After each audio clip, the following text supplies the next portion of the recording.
On today's show, Audi Swarm system, Polestar 2 heading down under, and a Hyper EV.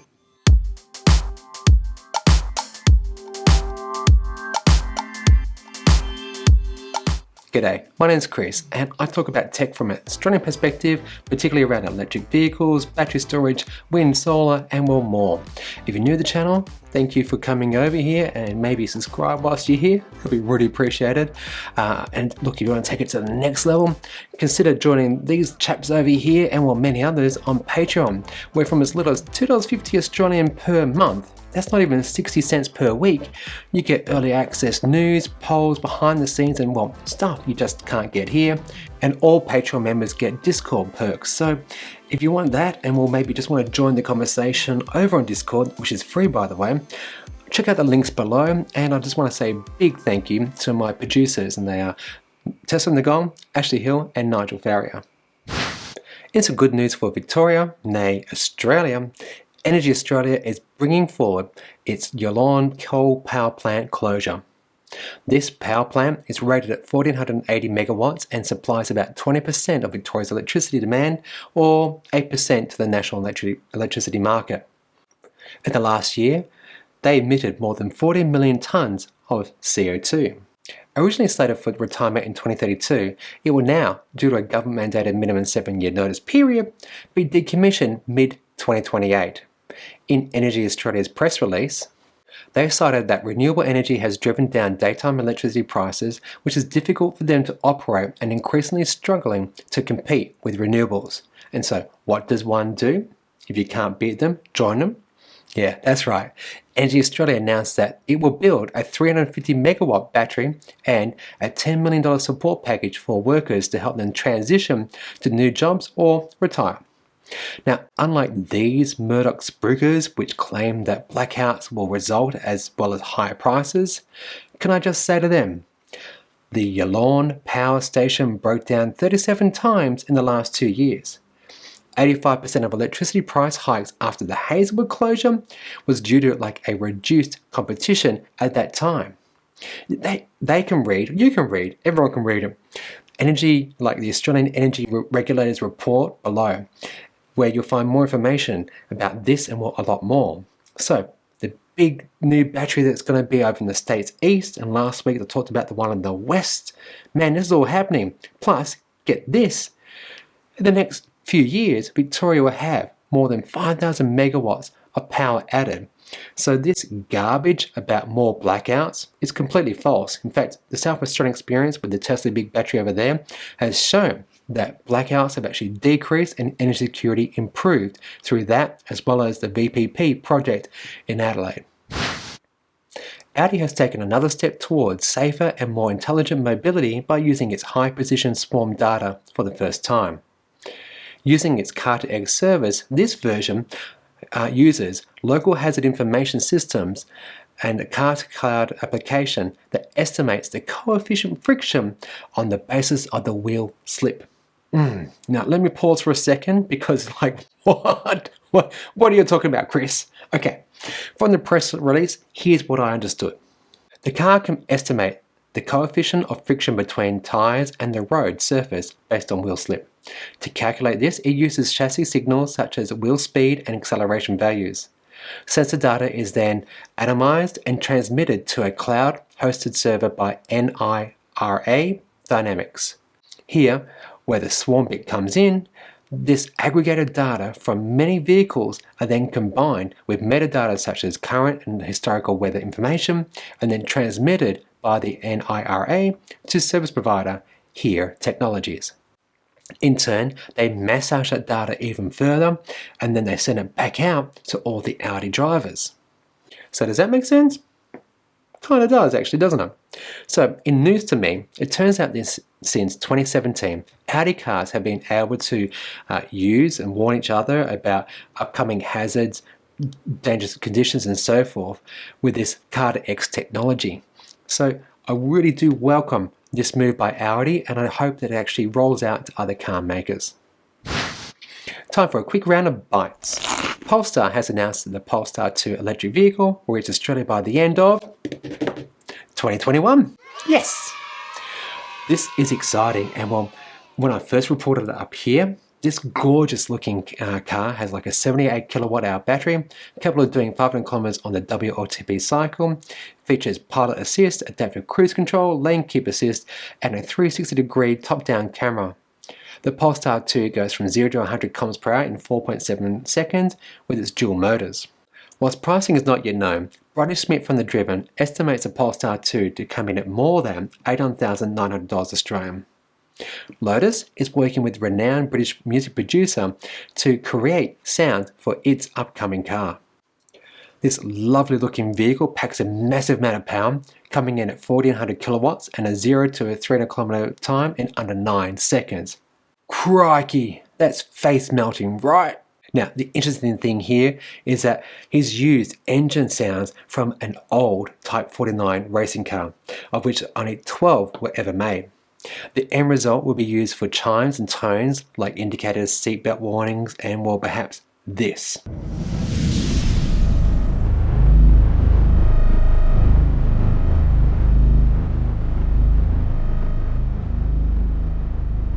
An engine noise in an EV, because some people just love that old sound. Hashtag no judgment. Kia revealed last week images of its EV6, a dedicated battery electric vehicle built on the new platform, the GEMP. The EV6 is Kia's shift to inspire every journey by offering an instinctive and natural experience that improves the daily lives of customers and provides ownership that is simple, intuitive, and integrated. Whilst actual detail of the car can't really be made out by these silhouettes and cool brake light animations and headlight animations, Kia promises to be bold, original and inventive when it comes to electric vehicles. Looking to the UK now, where the government is set to break the monopoly on electric car charging at motorway services. Currently just one company, has a contract to provide charging infrastructure along the freeway network. The new deal will mean that by 2023, there will be at least 6 150 kilowatt rapid chargers at each service area on freeways, with some seeing 12 ultra-rapid 350 kilowatt versions. And in a move which I wish the Australian government would adopt is guaranteed working rates, that is to say they must be working 99% of the time, and that they can accept NFC card payments. Yes. Please, oh my gosh, the number of times that your app isn't working or the device just isn't talking, super frustrating. So I would love to see this implemented down under. All right, week 2 of charging. In years to come, here's something that we'll see more and more of. Rapid chargers along freeway and highway petrol stations. Why? Because most people will fill up at home and your local service station will all but probably disappear. And with that revelation, I give you EV's newest rapid charger in Brighton, Tasmania.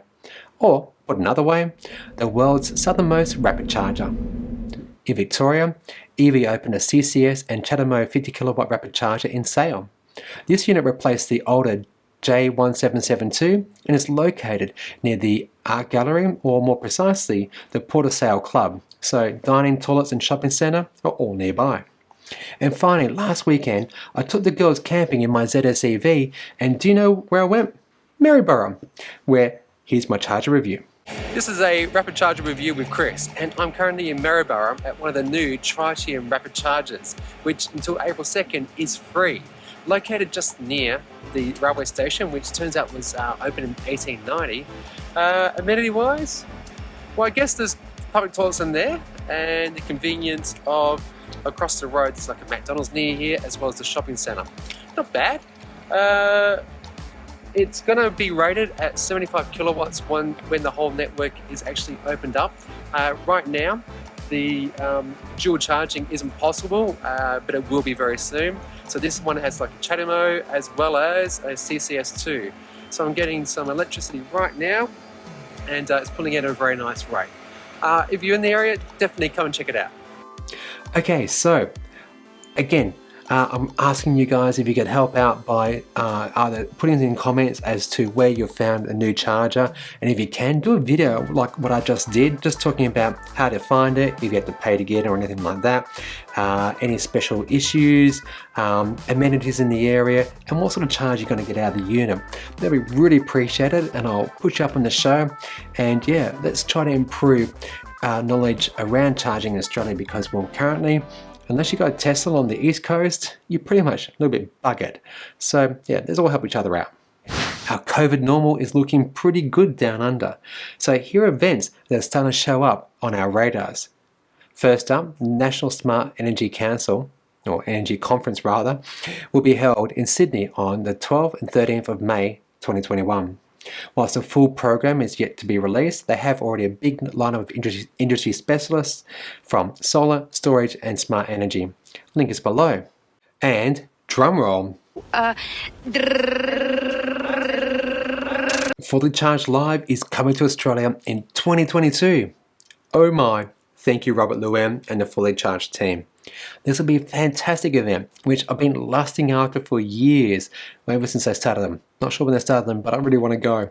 So, due to COVID-19, the Fully Charged team has delayed recent plans that it's announced, and well, starting off in the UK this year, on the 3rd and 5th of September, they're going to be doing Fully Charged outside, and then next year, they'll be doing like Amsterdam, Texas, and Sydney in 2022.